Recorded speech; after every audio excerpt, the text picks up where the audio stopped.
حدیث صحیحہ میں ناصرالدین البانی نقل کرتے ہیں کہ رسول اللہ صلی اللہ علیہ وسلم نے فرمایا الحسن منی، حسن مجھ سے ہے، والحسین من علی، اور حسین علی سے ہے۔ جن سے امام حسن کی صلح تھی ان سے اہل تشیع جو ہے یا شیعہ جو ہے وہ مخالفت کیوں کرتے ہیں؟ اہل بیت سے جو دشمنی رکھتا ہے وہ خدا اور رسول کا دشمن ہے۔ تو ہمارے لیے جو معیار ہے وہ امام حسن مجتبیٰ کی ذات ہے، ہمارے لیے جو معیار ہے وہ رسول اللہ کی ذات ہے، ہمارے لیے جو معیار ہے وہ خداوند متعال کی ذات ہے۔ تو بس جو ان کے مقابل آ جائے گا، ان کے مقابل جو شخص آئے گا وہ ہمارے لیے قطعاً محترم نہیں ہو سکتا، اور جو دشمن امام حسن ہوگا وہ دشمن مکتب اہل بیت ہوگا۔ ٹھیک ہے، تو حسن و حسین کے غلام ہیں، جن سے حسن نے صلح کر لی ہماری ان سے صلح ہے، اور جس سے حسین نے صلح نہیں کی ہماری اس سے بھی صلح نہیں ہے۔ امام حسن نے امیر معاویہ سے صلح کر لی تو ہم امام حسن کے تابع ہو کر امیر معاویہ کو بھی اپنا امام مانتے ہیں، کیونکہ امام حسن نے صلح کر لی۔ امام حسن نے صلح کیوں کی؟ آیا جو یہ صلح ہو رہی ہے یہ شیر و شکر ہونے پہ دلالت کرتی ہے، اور اس کے بعد صلح ہونے کے بعد اس میں شرائط رکھی گئی، ان شرائط کے اوپر معاویہ بن ابی سفیان کارکن رہے، اور اس کے بعد امام حسن کی شہادت کی خبر سننے کے بعد معاویہ بن ابی سفیان نے اظہار مسرت کیا یا نہیں کیا، اس کے اوپر فہانی صاحب میں آپ سے یہ جاننا چاہوں گی، کیونکہ آج ہم حضرت امام حسن رضی اللہ تعالیٰ عنہ کی شخصیت پر بات کر رہے ہیں، جن سے امام حسن کی صلح تھی ان سے اہل تشیع جو ہے یا شیعہ جو ہے وہ مخالفت کیوں کرتے ہیں؟ اعوذ باللہ من الشیطان الرجیم، بسم اللہ الرحمن الرحیم، الحمدللہ رب العالمین والصلاة والسلام علی محمد وآلہ الطاہرین ولعنۃ الدائمہ علی اعدائہم اجمعین۔ سب سے پہلے تو تمام ناظرین کی خدمت میں اور اسٹوڈیو میں جتنے خواتین و حضرات موجود ہیں سب کی خدمت میں السلام علیکم ورحمۃ اللہ، اور اسی کے ساتھ تمام ناظرین کی خدمت میں امام حسن مجتبیٰ صلوات اللہ علیہ کی ولادت باسعادت کی مناسبت سے ہدیہ تبریک و تہنیت عرض کرتے ہیں۔ آپ نے سوال کیا، اس سوال سے پہلے میں چاہوں گا کہ امام حسن مجتبیٰ صلوات اللہ علیہ کی چونکہ ولادت باسعادت ہے تو ان کے فضائل کے حوالے سے ایک یا دو روایات آپ کی خدمت میں بیان کروں تاکہ مومنین کے لیے، ناظرین کے لیے امام کے جو فضائل ہیں وہ ایک تو واضح ہو جائیں، روشن ہو جائیں، اور ان کے دل اور ان کے قلوب جو ہیں امام کے فضائل سن کر منور ہو جائیں۔ ہم رخ کرتے ہیں جب منابع اہل سنت کا، تو وہاں پر ہمیں کچھ روایات نظر آتی ہیں۔ سلسلۃ احادیث صحیحہ میں ناصرالدین البانی نقل کرتے ہیں کہ رسول اللہ صلی اللہ علیہ وآلہ وسلم نے فرمایا الحسن منی، حسن مجھ سے ہے، والحسین من علی، اور حسین علی سے ہے۔ اب یہ جو رسول اللہ بیان فرما رہے ہیں کہ حسن مجھ سے ہے، اب رسول اللہ کے بارے میں یہ تمام مسلمانوں کا متفقہ عقیدہ ہے کہ رسول اللہ اپنی ہوائے نفس سے گفتگو نہیں کرتے۔ رسول اللہ ہم انسانوں کی طرح نہیں ہے کہ کسی سے عشق کریں یا کسی کے حوالے سے اپنی محبت کا اظہار کریں تو وہ ہوائے نفس کی بنیاد پر ہو، خواہش نفسانی کی بنیاد پر ہو، ایسا عقیدہ کسی کا بھی نہیں ہے۔ یعنی رسول اللہ کا کسی سے محبت کرنا وہ اس کے کمالات اور فضائل کی طرف نشاندہی کرتا ہے۔ اور ہمارے ہاں بھی روایات ملتی ہیں، البدایہ والنہایہ ابن کثیر دمشقی ایک بڑا خوبصورت واقعہ نقل کرتا ہے کہ امام حسن کا گزر ایک حبشی غلام ہے، اس کے نزدیک سے ہوتا ہے، اور دیکھتے ہیں کہ وہ حبشی غلام ایک روٹی اس کے ہاتھ میں ہے، ایک لقمہ وہ خود کھاتا ہے، ایک لقمہ اس ساتھ جو ایک کتا اس کے ساتھ بیٹھا ہوتا ہے اس کتے کو کھلاتا ہے۔ امام حسن اس کی جب اس روش کو دیکھتے ہیں تو اس سے پوچھتے ہیں کہ تم یہ کیا کر رہے ہو، یعنی ایک لقمہ تم خود کھا رہے ہو، ایک لقمہ اس کتے کو کھلا رہے ہو۔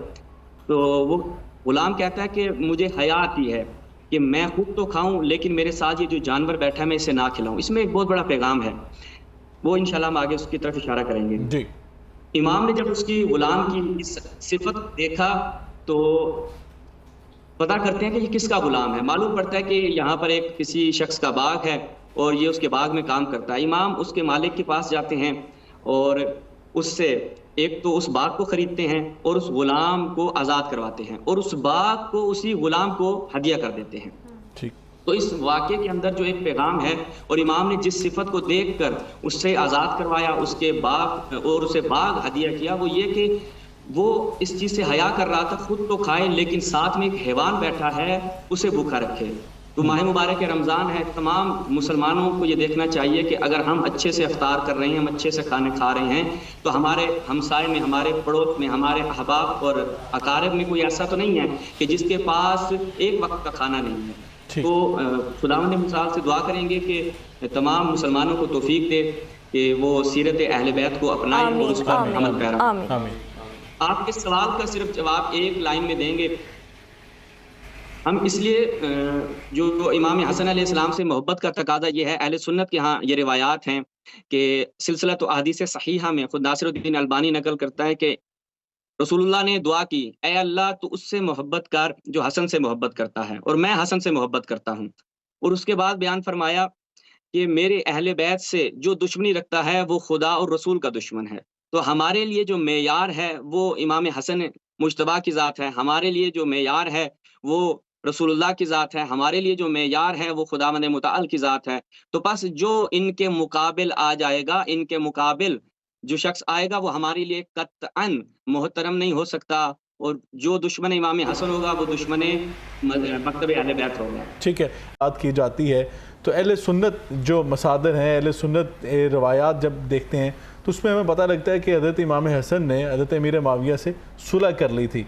تو لیکن اہل تشیع کا بھی موقف آپ نے اصفہانی صاحب سے سنا ہے، تو لیکن جب اگر امام حسن نے صلح کر لی تھی تو ہمیں، کیونکہ رسول اللہ علیہ وسلم کی جو ہم روایت سنتے ہیں کہ آپ نے فرمایا تھا جس سے میرے اہل بیت کی صلح اسے میری محمد کی صلح، جس سے میرے اہل بیت کی جنگ اسے میرے محمد صلی اللہ علیہ وسلم کی جنگ ہے۔ تو اگر امام حسن نے صلح کر لی تھی تو پھر کیا ہمیں اس کے بعد خاموشی اختیار کرنا اور ان کے موقف کے اوپر کاربندی رہنا چاہیے؟ بسم اللہ والصلاۃ والسلام علی رسول اللہ وعلی آلہ واصحابہ اجمعین الی یوم الدین۔ ہمارے پاکستان کے ایک بہت نامور عالم دین ڈاکٹر علامہ خالد محمود صاحب جو پی ایچ ڈی مانچسٹر تھے، وہ ایک بڑا خوبصورت جملہ فرماتے تھے کہ بھئی ہم تو حسن و حسین کے غلام ہیں، جن سے حسن نے صلح کر لی ہماری ان سے صلح ہے، اور جس سے حسین نے صلح نہیں کی ہماری اس سے بھی صلح نہیں ہے۔ بالکل ٹھیک۔ امام حسن نے امیر معاویہ سے صلح کر لی تو ہم امام حسن کے تابع ہو کر امیر معاویہ کو بھی اپنا امام مانتے ہیں، کیونکہ امام حسن نے صلح کر لی۔ ٹھیک ہے، آگے چل کر امام حسین نے یزید سے صلح نہیں کی تو ہم بھی یزید سے صلح نہیں کرتے، ٹھیک ہے، ہم تو ان کے غلام ہیں۔ بالکل ٹھیک ہے، اور غلام وہی کہلائے گا جو دونوں کی بات پر عمل کرے گا۔ بالکل یہ نہیں ہے کہ امام حسن صلح کریں اور ہم کہیں نہیں ہم نہیں صلح کرتے، پھر غلامی کس چیز کی ہے؟ یہ غلامی تو نہیں ہے۔ امام حسین کہتے ہیں کہ میں یزید کو اچھا نہیں سمجھتا، میں اس کے ہاتھ میں ہاتھ نہیں دیتا، میں بیعت نہیں کرتا، لیکن ہم کہیں کہ نہیں یزید اچھا ہے، تو یہ پھر کوئی غلامی تو نہ ہوئی نا۔ ان دو لفظوں پہ آپ ساری بات کا خلاصہ ہے کہ امام حسن نے حضرت امیر معاویہ سے صلح کی، ہم نے بھی ان سے صلح کی۔ ٹھیک ہے، امام حسین نے یزید سے صلح نہیں کی، ہم نے بھی صلح نہیں کی۔ بالکل ٹھیک ہے۔ ایک سوال اور آپ سے میں پوچھنا چاہوں گا کہ جب نبی پاک صلی اللہ علیہ وسلم کی روایت ہے کہ نبی پاک صلی اللہ علیہ وسلم کی حدیث مبارکہ روایت کی جاتی ہے کہ آپ نے فرمایا میری نبوت کی خلافت 30 سال ہوگی، 30 سال کا عرصہ ہوگی، تو اس کے اندر محدثین کہتے ہیں کہ 6 ماہ امام حسن کے شامل کیے جائیں تو نبوت کی خلافت پوری ہوتی ہے۔ تو ہم اکثر مساجد میں دیکھتے ہیں یا مختلف جگہوں پہ دیکھتے ہیں تو 4 خلفاء کی بات کی جاتی ہے، تو امام حسن کا نام اس میں ایڈ کیوں نہیں کیا جاتا؟ کیا اہل سنت سے جان بوجھ کے ایسا کیا جاتا ہے یا اس چیز کے حوالے سے اویئرنیس نہیں ہے؟ کیوں ایسا دیکھنے میں کیوں آتا ہے؟ جبکہ مسجد نبوی کے سین میں دیکھا جائے تو 5 خلفاء کے نام لکھے ہوئے ہیں، ائمہ اہل بیت کے بھی نام لکھے ہوئے ہیں، دیگر اصحاب کے بھی نام لکھے ہوئے ہیں، تو ہماری مساجد میں 4 خلفاء کا نام تو لکھا جاتا ہے، تو امام حسن کا نام کیوں مس کر دیا جاتا ہے؟ بہت ساری مساجد میں تو لکھا جاتا ہے، امام حسن کا نام بھی ہے، امام حسین کا نام بھی ہے، خلفاء کے اندر نہیں، خلفاء کے اندر جو ہے وہاں 2 چیزیں ہیں، ایک ہے خلیفہ راشد موعودہ جس کا قرآن نے وعدہ کیا، وہ 4 ہیں۔ اچھا، ایک ہے خلیفہ راشد، صرف خلیفہ راشد، یعنی قرآن میں اس کا وعدہ نہیں ہے، اس میں حضرت حسن رضی اللہ تعالیٰ بھی آتے ہیں۔ تو وہ نبوت کی خلافت میں نہیں ہے؟ دیکھیں نا، اس میں بتاتا ہوں، اہل سنت والجماعت نے جو شرائط لکھی ہے نا خلیفہ راشد کے لیے، اس میں 2 شرطیں بڑی اہم ہیں۔ ایک تو یہ ہے کہ وہ مہاجر ہو، ٹھیک، امام حسن مہاجر نہیں ہے، وہ تو 3 ہجری میں پیدا ہو رہے ہیں، ٹھیک، اور دوسرا یہ ہے کہ وہ خلیفہ راشد اپنی موت تک خلیفہ رہا ہو۔ صحیح، تو امام حسن موت تک خلیفہ نہیں رہے، 6 مہینے کے بعد انہوں نے صلح کر لی تھی، گویا اپنی خلافت حضرت امیر معاویہ کے حوالے کر دی تھی۔ اس وجہ سے خلافت راشدہ کا جب نعرہ لگتا ہے تو اس میں 4 کا نام آتا ہے، ان کا نام اس میں اس لیے نہیں آتا، ایک تو یہ مہاجر نہیں ہے اور دوسرا تا حیات خلیفہ نہیں رہے۔ ٹھیک ہے، اصفہانی صاحب کے پاس جائیں گے۔ اصفہانی صاحب، آپ نے مفتی عبدالشکور حقانی صاحب کا موقع بھی سنا ہے، تو آپ یہ بتائیں کہ ہمارے ہاں تو ہم تو یہ سمجھتے ہیں کہ اہل تشیع کے ہاں پہلے جو 3 خلفاء ہیں ان کو تسلیم نہیں کیا جاتا. اس چیز پہ اختلاف ہے کہ حضرت علی کرم اللہ وجہ الکریم کا شاید حق تھا پہلے اہل تشیع کے. اگر ہم مصادر کی اگر بات کی جائے تو امام حسن کو وہاں پہ خلیفہ مانا جاتا ہے یا امام تصور کیا جاتا ہے؟ اہل تشیع کے ہاں امام حسن کے حوالے سے کیا نظریہ پایا جاتا ہے؟ جی بہت شکریہ. آپ نے جو سوال کیا اس کے پہلے جواب کی طرف آؤں گا اور کچھ مولانا صاحب نے بھی گفتگو کی، میں پر بھی کچھ اپنے معروضات پیش کرنا چاہوں گا. ہمارے ہاں خلیفہ، امام، یہ جو ہے وہ الفاظ مختلف ہیں، لیکن امام حسن علیہ السلام کے اوپر خلیفہ کا بھی اطلاق ہوتا ہے، امام کا بھی اطلاق. ہم نے پہلے بھی گزشتہ پروگرام پہ یہ آپ کی خدمت میں عرض کیا تھا، ہمارے ہاں امامت رائی نہیں ہے، مردمی نہیں ہے، لوگ امام نہیں بناتے. امامت ہمارے ہاں منصوص من اللہ ہے، اس کے اوپر ہم سیشن میں گفتگو کرتے ہیں. جی یہاں تک تعلق ہے کہ آپ معاویہ کے بیان کے متعلق مذہب تشیع جو ہے، مکتب اہل بیت کو ان کو قبول نہیں. تو سب سے پہلے ہم ان علماء کی خدمت میں بھی گزارش کریں گے کہ آپ آ کر بات کریں کہ امام حسن نے صلح کیوں کی. آیا جو یہ صلح ہو رہی ہے یہ شیر و شکر ہونے پہ دلالت کرتی ہے، اور اس کے بعد صلح ہونے کے بعد اس میں شرائط رکھی گئی، ان شرائط کے اوپر معاویہ بن ابی سفیان کاربند رہے، اور اس کے بعد امام حسن کی شہادت کی خبر سننے کے بعد معاویہ بن ابی سفیان نے اظہار مسرت کیا یا نہیں کیا، اس کے اوپر بھی گفتگو فرمائیں اگر مناسب سمجھیں. ورنہ انشاءاللہ ہم منابع اور کتب سے، انہی کی کتب سے صحیح سند روایات سے اشارہ کریں گے. یہ وجوہات ہیں کہ جس کی وجہ سے ہم معاویہ بن ابی سفیان کو قطعاً قبول نہیں کرتے. اور اس کے علاوہ یہ جو فرما رہے تھے کہ ہم یزید کو نہیں مانتے چونکہ امام حسین علیہ السلام نے ان کے حوالے سے ان کے خلاف برسر پیکار ہوئے، تو میرا سوال ان علماء کرام سے یہ ہوگا کہ آپ نے ایک طرف تو یہ اپنا قاعدہ رکھا کہ امام حسن نے صلح کر لی تو ہمارے لیے جناب وہ بھی خلیفہ ہو گئے، وہ بھی امام ہو گئے. انہوں نے صلح کی ہے، بیعت نہیں کی تھی کہ وہ ان کے امام بن جائیں اور آپ امت مسلمہ بھی ان کو امام تسلیم کرے. پہلی چیز. دوسرے یہ کہ پھر یزید کو برسر پیکار لانے والا کون تھا؟ اگر یزید کو برسر پیکار لانے والے معاویہ بن ابی سفیان تھے تو آپ کو صحابی رسول ہونے کی حیثیت سے ان کی اتباع کرنی چاہیے اور ان کے اس کام پہ قدم نہ لگاتے ہوئے معاویہ یزید کو بھی اپنا خلیفہ قبول کرنا چاہیے. اگر یزید کو برسر پیکار لانے والا معاویہ بن ابی سفیان نہیں تو پھر کون ہے؟ اس کا بھی یہ جواب دیں گے. میری یہاں پہ گزارشات تمام ہوتی ہیں. ٹھیک ہے، ڈاکٹر صاحب موجود ہیں ہمارے ساتھ. ڈاکٹر صاحب سے جانیں گے. ڈاکٹر صاحب انہوں نے کہا کہ جب صلح ہو گئی تھی تو صلح کے اوپر عمل درآمد نہیں کیا گیا، تو اہل تشیع کے ہاں یہ موقف پایا جاتا ہے کہ حضرت امیر معاویہ نے ان شرائط کے اوپر عمل نہیں کیا تھا. تو یہ بتائیں کہ جو ابھی جو اسفانی صاحب فرما رہے تھے تو اس حوالے سے آپ کا کیا موقف ہے؟ جی بسم اللہ الرحمن الرحیم. سب سے پہلے تو ڈاکٹر صاحب میں کچھ معروضات پیش کرنا چاہتا ہوں، کیونکہ پچھلے پروگرام کے اندر جب میں نے جواب دیا تھا تو کیونکہ افطار کا وقت آ گیا تھا تو وہ میرا جواب مکمل نہیں ہوا تھا اور پیش نہیں ہو سکا، ناظرین کے سامنے آ نہیں سکا. کوشش کیجیے گا کہ اس کے ساتھ ریلیٹ کر لیں. جی میں انٹر ریلیٹ کروں گا. پہلی چیز تو یہ ہے کہ سب سے پہلی چیز یہ دیکھنی ہے کہ ہمارے ہاں بطور مسلمان ہمارے ہاں 2 مشرب ہیں، ہماری 2 جڑیں ہیں، وہ اہل بیت اور اصحاب ہے. ہم کسی ایک کو بھی پس پشت نہیں ڈال سکتے، ہم کسی ایک جڑ کو بھی نہیں کاٹ سکتے. ہمارے ہاں ان دونوں مشارب میں سے لینا ہمارے لیے ضروری ہے، ہمارے لیے وہ بطور دین ہے. اس چیز کو ذرا مد نظر رکھیے، کیونکہ پچھلے پروگرام کے اندر جس طرح شیخین کے خلاف ان کو غاصب اور جس طرح حضرت صاحب نے فرمایا تھا، تو یہ اس چیز سے پرہیز کرے، کیونکہ اس سے جو ہے نا وہ معاشرے کے اندر امن خراب ہوتا ہے. ہم تو میں کوئی مناظرے کی بات نہیں کر رہا، میں تو کہہ رہا ہوں جو انہوں نے خود فرمایا تھا قرآن پاک کی آیت سے کہ ہم لوگوں کو بلاتے ہیں وجادلہم باللتی ہی احسن، تو احسن طریقے سے ہم بھی ان کو دعوت دیتے ہیں کہ ہم جو ہے وہ ہمارے درمیان جو مشترک باتیں ہیں ان کو اکٹھی کریں. اور دوسری بات یہ ہے کہ کیونکہ ان کے ہاں 2 بڑے مسئلے ہیں. 2 مسئلے یہ ہیں، ایک تو تقیہ کا مسئلہ ہے، کیونکہ یہاں پہ جب ہمارے سامنے کوئی بات کرتے ہیں تو شیعہ علماء بات کرتے ہیں تو وہ شیخین کی جو ہے وہ یہاں پہ آپ نے سنی بھی ہیں کہ وہ تعریفات کرتے ہیں، لیکن کیونکہ وہ قم میں بیٹھے ہیں یا ایران میں بیٹھے ہیں تو شکر ہے کہ انہوں نے تقیہ نہیں کیا اور سامنے جو ہے قوم کے آگے کس طرح انہوں نے شیخین کے خلاف بات کی ہے. تو بہرحال ایک تو یہ تقیہ کا مسئلہ ہے. دوسرا مسئلہ یہ ہے کہ سر اسناد کا مسئلہ، جیسے ابھی وہ اپنے ہمارے حوالے سے وہ بات کرتے ہیں، تو ہمارے ہاں کیونکہ اہل سنت میں جب بھی کوئی، کیونکہ ایک قرآن حجت ہے اور سنت مصطفیٰ حجت ہے، اس حجت کے لیے اسناد درکار ہیں. یعنی ہم آقا علیہ الصلوۃ والسلام کی حدیث کو، آپ کے عمل کو، آپ کے قول کو، آپ کی تقریر کو ہم حجت مانتے ہیں، لیکن اس کے لیے کنڈیشنز یہ ہیں کہ وہ متن کے ساتھ ساتھ سند بھی درست ہو. اب جس طرح انہوں نے پرسوں اس پروگرام میں کہا کہ جی میں نہج البلاغہ کو نہیں، کہ اس جو یہ خطبہ ہے اس کو نہیں مانتا. بات یہ ہے کہ جو سید رضی صاحب ہیں جو مؤلف ہیں، ان کا تاریخ وصال ہے 406 ہجری. اب آپ اندازہ لگائیں کہ امام بخاری جو ہے وہ 194 میں پیدا ہوتے ہیں، یعنی حضور اکرم صلی اللہ علیہ وسلم کے 200 سال کے بعد. اب اندازہ لگائیں کہ یہ 400 سال کے بعد انہوں نے کتاب کی تالیف کی ہے، اور اس میں سینکڑوں خطبے ہیں، سینکڑوں خطوط ہیں.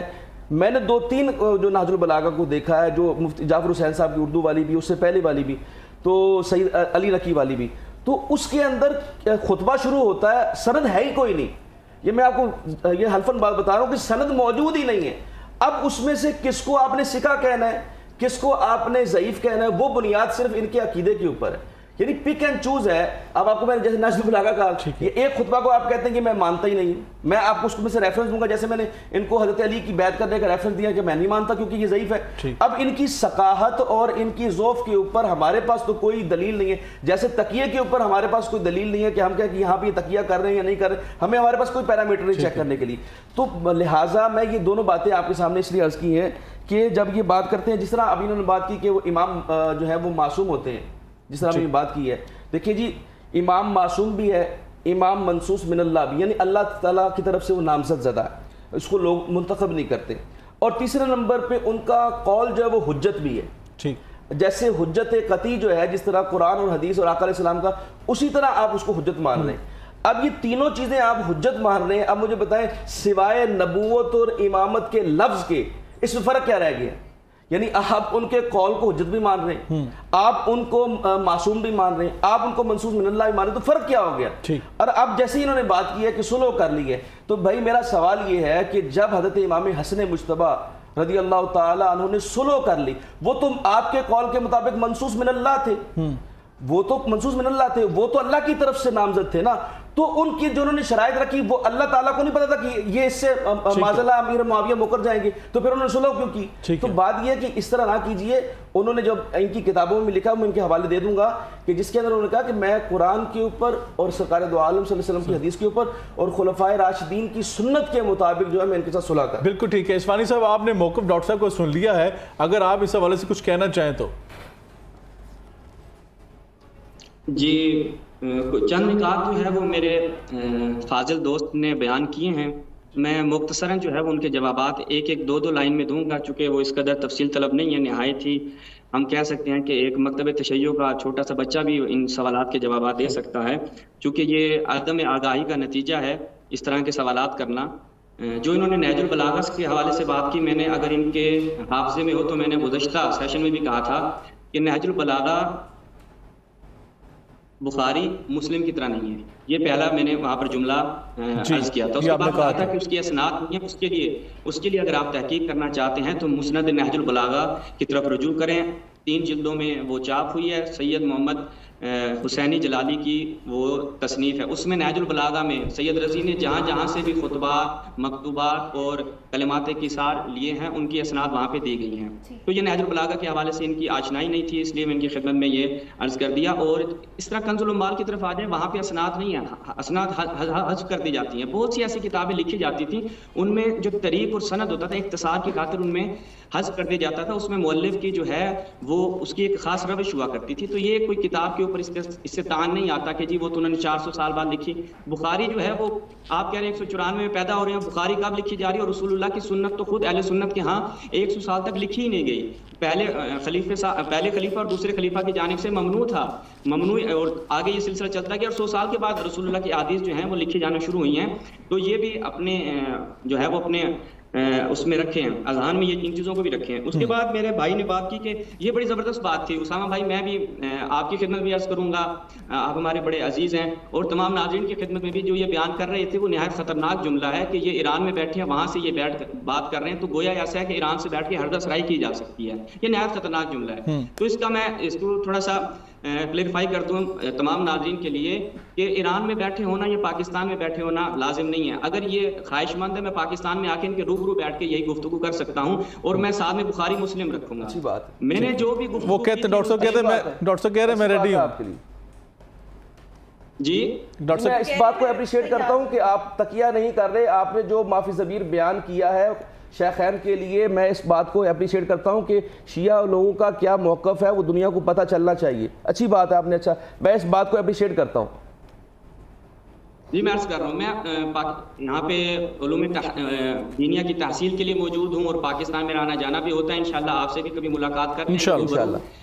جہاں تک تقیہ کا تعلق ہے تو تقیہ وہاں پہ علماء آتے ہیں، میں نے ان کی کبھی وہاں پہ گفتگو نہیں سنی. ہم نے جو اپنا معافی ضمیر بیان کیا ہے اس کی آپ مستندات پہ کیوں نہیں بات کرتے؟ میں اسامہ بھائی سے گزارش کروں گا کہ آپ آ کر بات کریں کہ میں نے ایک جملہ بھی کسی شیعہ کتاب سے پیش نہیں کیا، ایک جملہ بھی اپنی طرف سے، یا جیسا کہ حضرت ابو ہریرہ سے پوچھا یہ حدیث آپ کہاں سے بیان کر رہے ہیں؟ انہوں نے کہا میں اپنی جیب سے بیان کر رہا ہوں. میں نے اپنی کوئی جیب سے بیان نہیں کیا، میں نے انہی کی کتابوں سے.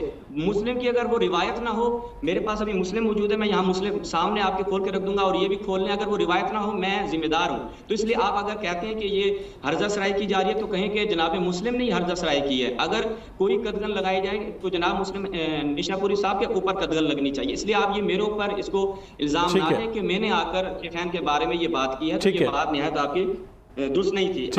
انہوں نے اور بات کی جناب کہ ہم تو صحابہ، اہل بیت اور قرآن ان کی طرف جاتے ہیں. تو ہمارا موقف اس حوالے سے واضح ہے کہ رسول اللہ نے بارہا مقامات پر اپنے آخری وقت میں، اپنے آخری خطبے میں بھی، حجت الوداع میں بھی جس چیز کی طرف امت کو رہنمائی کی وہ ثقلین ہے. ثقلین میں کہیں صحابہ نہیں ہے، ثقلین میں فقط قرآن مجید اور ان کی طرف اہل بیت ہے. تو ہم ان کے پابند ہیں. اور خود یہ آپ کی اپنی کتابیں ہیں، اپنی آپ کی صحیح روایات موجود ہیں. آپ ان سے اگر اعراض کریں، رسول اللہ کی حدیث کو پس پش ڈال دیں، وہ آپ کی مرضی ہے. ہم آپ کو زور زبردستی نہیں کرتے. اور میرا جو اسامہ بھائی سوال تھا اس کا انہوں نے جواب نہیں دیا کہ یزید کو بالآخر آپ خلیفہ کیوں نہیں مان رہے، کیا وجہ ہے آپ کے پاس؟ اس کی کوئی ایک علت بیان. جانے سے پہلے کہا تھا کہ آپ سے پوچھیں کہ پھر یہ یزید کو آپ لوگ پھر خلیفہ کیوں نہیں مانتے؟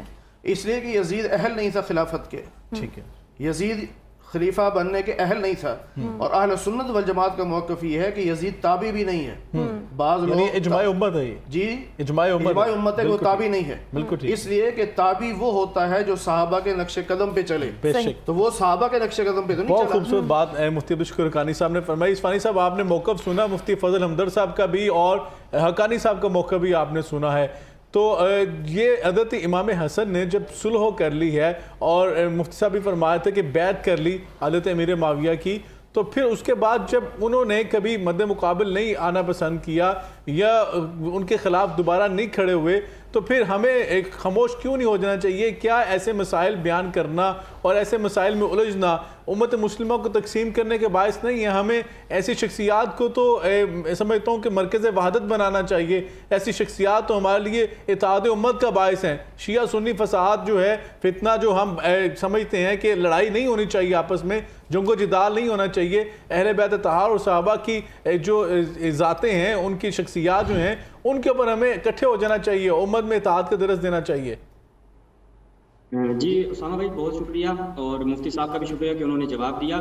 تو مفتی صاحب کے میں جواب کے اوپر پھر ایک بہت بڑا سوال یہاں پہ کھڑا ہوتا ہے، اور آپ نے جو بڑا بہترین اشارہ کیا کہ ہمارا کیا فریضہ بنتا ہے، میں اس کے اوپر بھی جواب دوں گا. مفتی صاحب نے کہا کہ یزید اس چیز کا اہل نہیں تھا، تو بس ایک نااہل کو اور ایک فاسق و فاجر کو منصب خلافت پر بٹھانے والے معاویہ ابن ابی سفیان کا کیا بنے گا؟ اور اس کے بعد شاہ عبدالحق دہلوی صاحب کا کیا بنے گا کہ جنہوں نے جذب القلوب کے اندر یہ روایت صحیح و سند سے نقل کی ہے کہ جناب معاویہ نے اپنی آخری حالت میں یزید کو اپنے پاس بلایا اور کہا کہ تمہارے ساتھ اہل مدینہ کا جو معاملہ ہوگا اس کا علاج فقط مسلم بن عقبہ کر سکتا ہے. اور واقعہ ہررا ہوا، اس میں کتنے صحابہ کی ناموس دری کی گئی، وہ سارے معاملات تاریخ نے رقم کیے ہیں. اور جناب معاویہ ابن ابی سفیان اس واقعہ ہررا میں بھی شامل ہو جائیں گے کہ جو واقعہ ہررا میں کعبہ کے اوپر حملہ ہوا اور جتنے ناموس جو ہے، لیکن اس وقت تو حضرت میرے معاویہ نے تو ان کا ساتھ تو نہیں دیا تھا نا یزید کا. مدینے کو حلال قرار دیا کس کے مشورے سے ہوئے؟ میری آواز آ رہی ہے آپ کو؟ جی بالکل آ رہی ہے. میری آواز آ رہی ہے؟ جی تو آپ نے جو یہ مفتی صاحب کا سوال کا جواب ہو گیا. پھر اس میں سوال ہو گیا کہ پھر معاویہ ابن ابی سفیان جن کو آپ صحابی رسول مانتے ہیں اور آپ کہتے ہیں کہ ان صحابہ کی اقتداء کریں آپ جنت میں جائیں گے, تو اس صحابی کی آپ اقتداء کیوں نہیں کر رہے کہ انہوں نے یزید کو خلیفہ بنایا ہے, تو آپ ان صحابی کی اقتداء سے روگردان کیوں ہو رہے ہیں؟ یہ یہاں پہ سوال. اور اب آ جائیں آپ کی بات کی طرف. ان تمام حضرات سے پوچھیں کہ امام حسن کی صلح پہ جو اتنا زور دیا جا رہا ہے کہ ہمیں امام حسن نے صلح کر لی تو آپ کو بھی امام مان لینا چاہیے, آپ ان سے وجہ کیوں نہیں پوچھتے کہ امام حسن نے صلح کی کیوں؟ مولوی نافع صاحب اپنی کتاب رحمہ بینہم میں واضح لکھ رہے ہیں کہ امام حسن علیہ السلام نے اس مقام پہ فرمایا جب یہ جو بتا رہے ہیں نا کہ بیعت ہو گئی بنام نخیلہ نامی مقام انہوں نے لکھا اور کہا کہ اگرچہ یہ خلافت, جملے امام حسن کے سماعت فرمائیے گا, کون امام حسن کے جن کو رسول اللہ نے فرمایا کہ حسن مجھ سے ہے. امام فرماتے ہیں کہ اگرچہ یہ خلافت میرا حق ہے لیکن میں اسلام کی خدمت کی خاطر اور اختلاف ختم کرنے کی خاطر اور مسلمانوں کے خون کی محافظت کی خاطر میں اس کو ترک کر رہا ہوں. اور آپ یہ کہہ رہے ہیں نا کہ جناب امام حسن علیہ السلام نے جو ہے وہ ان کو اپنا امام تسلیم کر لیا, ان کی بیعت کر لی. آئیں آپ کو ہم طبقات الکبریٰ کی طرف لے کے چلتے ہیں. یہ روایت پوری اگر یہ پڑھ کے سنا دیں تو ٹھیک ہے, ورنہ میں تو سنا ہی رہا ہوں. جناب امام حسن علیہ السلام کو کہا گیا کہ آپ مشورہ دیا گیا کہ آپ امام حسن کو کہیں کہ جائیں منبر پر اور لوگوں کو بتائیں کہ میں نے معاویہ کی بیعت کر لی ہے اور اس میں معاویہ ہمارا بڑا فائدہ ہے. فائدہ کیا ہے؟ فائدہ یہ ہے کہ ابھی حسن جو ہے وہ عاجز ہے بات کرنے سے. جب وہ لڑکھڑائے گا اور اس کی گفتگو میں جذابیت نہیں ہوگی لوگ اس سے ویسے دور ہو جائیں گے. تو معاویہ کہتا ہے نہیں, میں حسن کو جانتا ہوں, اس کے بارے میں رسول نے کہا تھا کہ یہ میرے جیسا ہے اور یہ مجھ سے ہے. یہ جناب معاویہ کے الفاظ ہیں امام حسن کے لیے, اس لیے تم یہ کام نہیں کرو. لیکن عمرو بن عاص ہو آور وغیرہ اصرار کرتے ہیں کہ نہیں آپ امام حسن کو بھیجیں. امام حسن علیہ السلام منبر پر جاتے ہیں اور وہاں پر جا کر فرماتے ہیں کہ میں نے تمہارے خون کی خاطر معاویہ کے ساتھ شرط رکھی ہے کہ وہ تمہارے درمیان عدالت کا اجرا کرے گا, غنائم کی تقسیم میں عدالت سے کام لے گا, فیع کو تمہارے درمیان عدالت کے ساتھ تقسیم کرے گا.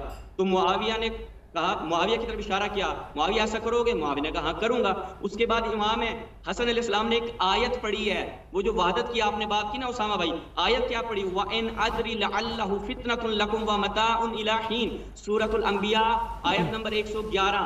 یہاں پر کیا ہے کہ لَعَلَّهُ فِتْنَةٌ, اب یہ فتنہ کون تھا؟ اور یہ آیت پھر اشارہ بھی معاویہ کی طرف کیا, روایت طبقات کبریٰ کی. فتنہ تو آزمائش کے زمرے میں نہیں آئے گا وہاں پہ کہ امت مسلمہ کی اس کے آزمائش تھی. ہاں تو بھئی ایک صحابی کے ذریعے کون سی آزمائش لی جا رہی ہے؟ وہ تو امام ان کو تسلیم کر رہے ہیں تو پھر رضاعت قلبی ہونی چاہیے. اور دوسری بات خود علماء اہل سنت نے اپنی کتابوں میں خلافت عظمیٰ نامی کتاب میں باقاعدہ جب بیعت کی شرائط لکھی ہیں تو بیعت رضائیت سے ہوتی ہے, اقرار اور مجبوری سے نہیں ہوتی. اور وہ بیعت جو اقرار اور مجبوری سے ہو تو پھر جناب طلحہ زبیر کیا کہتے ہیں کہ ہماری صحیح سند روایت مصنف عبد الرزاق و مصنف ابن ابی شیبہ موجود ہے, وہ کہتے ہیں کہ ہمارے گردن پہ تلوار رکھی گئی تو علی کی بیعت ہم سے لے لی گئی. وہ بیعت کوئی درست بیعت نہیں تھی, وہ مکرہن ہم سے بیعت لی گئی تھی. وہ بیعت جو اجبار کے ذریعے ہو, اقرار کے ذریعے, وہ بیعت نافذ نہیں ہوتی. تو یہ صلح جو کی گئی یہ مسلمانوں کے خون کی محافظت کے لیے کی گئی. مسلمانوں کے خون کو خطرہ کس سے تھا یہ سوال ہے. امت مسلمہ کو یہ جاننا چاہیے کہ کیوں جس کو رسول اللہ نے سردار کہا تھا ان کے رسول اللہ کے فرمان کو پس پش ڈالتے ہوئے جناب معاویہ بن ابی سفیان نے جنگ کشی کی اور ان کے والد کے خلاف بھی نکلے تھے کہ جن کے متعلق امیر المومنین کے متعلق جن سب نے ان کی خلافت کو قبول کر لیا تھا لیکن معاویہ بن ابی سفیان نکلے تھے. تو یہ پوری تاریخ بھری پڑی ہے میرے بھائی, یہ کہاں تک آپ چھپائیں گے ان چیزوں کو؟